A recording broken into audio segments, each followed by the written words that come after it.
Hi friends, ഇന്നത്തെ വീഡിയോയിൽ പറയുന്നത് ഫ്രിഡ്ജിൽ നിന്ന് കറണ്ട് ലീക്ക് ഉണ്ടോ എന്ന് എങ്ങനെ മനസ്സിലാക്കാം എന്നതാണ്. അതെ, ഫ്രിഡ്ജിൽ നിന്ന് കറണ്ട് ലീക്ക് ഉണ്ടെങ്കിൽ നമുക്ക് നല്ലൊരു ഇലക്ട്രിസിറ്റി ബില്ല് വരും.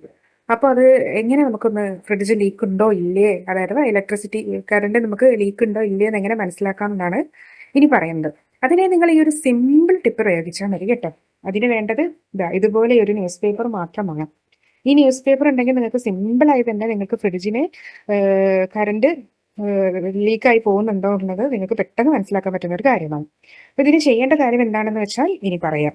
അപ്പോൾ അതിനായി ചെയ്യേണ്ടത് ഇതുപോലെ ഫ്രിഡ്ജ് പതിയെ ഒന്ന് ഓപ്പൺ ആക്കുക. ഓപ്പൺ ആക്കിയതിന് ശേഷം ഇതുപോലെ ന്യൂസ് പേപ്പർ പതിയെ ഇവിടെ ഇങ്ങനെ വെക്കുക. ഇങ്ങനെ വെച്ചതിന് ശേഷം നിങ്ങൾക്ക് ഡോർ ക്ലോസ് ചെയ്യാം. ഡോർ ക്ലോസ് ചെയ്തതിന് ശേഷം നിങ്ങൾക്ക് ഈ ഭാഗത്ത് ഒന്ന് വലിച്ചു നോക്കുക. അതായത് ഈ ഭാഗം പതിയെ ഇങ്ങനെ വലിച്ചു നോക്കുമ്പോൾ പെട്ടെന്ന് ഡോർ തുറക്കുന്നുണ്ടെങ്കിൽ, ഈ ഡോർ ഇങ്ങനെ തുറന്നു വരാണെങ്കിൽ നിങ്ങൾക്ക് മനസ്സിലാക്കാം നിങ്ങളുടെ ഫ്രിഡ്ജിന് കറണ്ട് നല്ലോണം പോകുന്നുണ്ടെന്ന്. അതെ, ഡോറ് ക്ലോസ് ആവാത്ത കൊണ്ടാണ്. ഡോർ ക്ലോസ് ആവാത്ത ഒരു കണ്ടീഷൻ ഉണ്ടെങ്കിൽ പ്രത്യേകിച്ച് പെട്ടെന്ന് കറണ്ട് ലീക്കാവും. അപ്പോൾ ഇതിപ്പോൾ കറണ്ട് പോകുന്നില്ല, അതുകൊണ്ടാണ് ഇവിടെ കുടുങ്ങി നിൽക്കുന്നത്. അപ്പോൾ ഇത് നിങ്ങൾക്ക് നല്ലൊരു ടിപ്പാണ്. ഇലക്ട്രിസിറ്റി പോവാതെ ഫ്രിഡ്ജ് ഓക്കെ ആണോ എന്നുള്ളതൊന്ന് മനസ്സിലാക്കാൻ പറ്റും.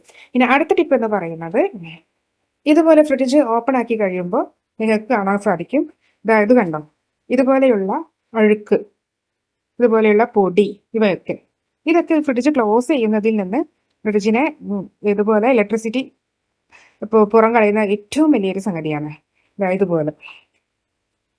അപ്പോൾ ഇത് ക്ലീൻ ആക്കാൻ പ്രത്യേകം ശ്രദ്ധിക്കണം. ഇപ്പൊ ഇതിനായി വളരെ സിമ്പിൾ ആയിട്ടുള്ള ടിപ്പ് നമുക്ക് ഒന്ന് യൂസ്ഫുൾ ആക്കാം. അത് നിങ്ങൾക്ക് വളരെ എളുപ്പത്തിൽ നിങ്ങൾക്ക് ഇതുപോലെയുള്ള ഫ്രിഡ്ജ് നിങ്ങൾക്ക് ക്ലീൻ ആക്കാൻ സാധിക്കും. അപ്പൊ ഇതുപോലെ കണ്ടില്ലേ, ഇവിടെയൊക്കെ നിങ്ങൾക്ക് ഇങ്ങനെ കാണാവുന്നതാണ്. ഇതുപോലെയുള്ള പൊടികളൊക്കെ നിങ്ങൾക്ക് ഫ്രിഡ്ജ് ക്ലോസ് ചെയ്യുമ്പോൾ നിങ്ങളുടെ കറണ്ടാണ് നിങ്ങൾക്ക് നഷ്ടമാവുന്നത്. അതുപോലെ തന്നെ നിങ്ങൾക്ക് ഫ്രീസർ നിങ്ങൾക്ക് ഇതുപോലെ ടെസ്റ്റ് ചെയ്യാവുന്നതാണ് കേട്ടോ. ഫ്രീസറിന്റെ ഡോർ തുറന്നിട്ട് നിങ്ങൾക്ക് ഇതുപോലെ ഒരു പേപ്പർ വെച്ചതിന് ശേഷം ഇങ്ങനെ അടച്ചിട്ട് ഇങ്ങനെ ഒന്ന് വലിച്ചു നോക്കുക. ഇങ്ങനെ ഒന്ന് വലിച്ചു നോക്കിയിട്ട് ടൈറ്റ് ആണോ എന്നൊന്ന് ഉറപ്പാക്കുന്നത് നല്ലതാണ്. അടുത്ത ടിപ്പ് പറയുന്നത്, ആ ഫ്രിഡ്ജിലുള്ള ഡോർ ഇതൊക്കെ ക്ലീൻ ചെയ്യാൻ പറ്റുന്ന ഒരു സംഗതിയാണ്. ഇതുപോലെ ചെറുനാരങ്ങയും ഒരല്പം ബേക്കിംഗ് പൗഡർ, ചെറുനാരങ്ങയുടെ നീര് നന്നായി ഒന്ന് പിഴിഞ്ഞെടുക്കുക.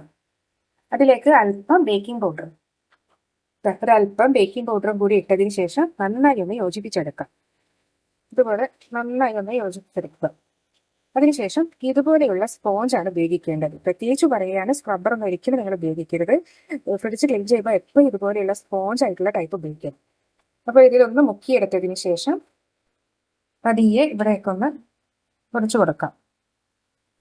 ഇത് കാണുമ്പോൾ തന്നെ നിങ്ങൾക്ക് മനസ്സിലായി, തുടയ്ക്കുമ്പോൾ തന്നെ നന്നായി ചളി ഇളകുന്നത്. ഇനി ഇതുപോലെ പിടിച്ചു പോയിട്ടുള്ള കറയാണെങ്കിൽ നിങ്ങൾക്ക് സ്ക്രബ്ബർ യൂസ് ചെയ്യുന്നതിന് പകരം ടൂത്ത് ബ്രഷ് ഉപയോഗിച്ച് ഈ ഭാഗം ക്ലീൻ ചെയ്തെടുക്കാവുന്നതാണ്. ഇങ്ങനെ ചെയ്യുകയാണെങ്കിൽ നിങ്ങളുടെ ഫ്രിഡ്ജൊക്കെ നല്ല ക്ലീൻ ആയിരിക്കാനും അതുപോലെ തന്നെ ഈ നല്ലൊരു ബാഡ് സ്മെല്ലൊക്കെ ഒഴിവാകാനും നല്ല ചെറുനാരങ്ങയുടെ ഗന്ധവും അതുപോലെ തന്നെ ഫ്രിഡ്ജ് നല്ല ഫ്രഷ് ആയിരിക്കാനും സാധിക്കും.